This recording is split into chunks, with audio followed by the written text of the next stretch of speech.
Hi friends, welcome to my channel. Matter ఏంటంటే నేను చెప్పేదానికన్నా మీరు చూసారంటే వీడియో చాలా బాగుంటుంది. వీడియో చూడండి, తర్వాత మాట్లాడతాం వీళ్ళ గురించి. మీకేమనిపించింది వాళ్ళని చూసిన తర్వాత కామెంట్ రూపంలో మాకైతే చెప్పండి. వాళ్ళని ఏమనాలి ఏంటనేది నేను చెప్పేది కాదు, మీరే.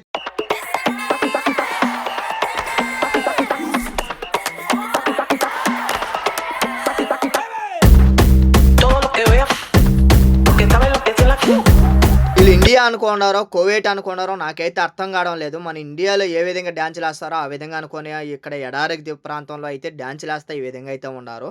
దానికి పోలీసులు అయితే గుర్తించి వాళ్ళైతే అదుపులో అయితే తీసుకునేయాలి. మొత్తాన్ని 7 మందిని అయితే అదుపులో అయితే తీసుకున్నారు. వాళ్ళకైతే 2 సంవత్సరాలు అయితే జైలు శిక్ష అయితే పడింది. మనం నమ్ముకొని ఫ్యామిలీ ఇంటికాడ ఉన్నదనేది ఆలోచించకుండా ఈ లిస్ట్ ప్రకారం ఇక్కడ ఎడారి ప్రాంతంలో అయితే ఈ విధంగా చీరలు కట్టుకొని డాన్సులు వేస్తున్నారు. వీళ్ళని అరెస్ట్ చేయడం కూడా కారణం ఒకటే అనమాట. వీళ్ళకి చీర కట్టుకొని మరి డాన్స్ చేస్తున్నారని చెప్పి చట్టానికి విరుద్ధంగా చేశారని చెప్పి వీళ్ళనైతే పోలీసులు అయితే అదుపులో తీసుకొని వీళ్ళైతే అరెస్ట్ అయితే చేశారు.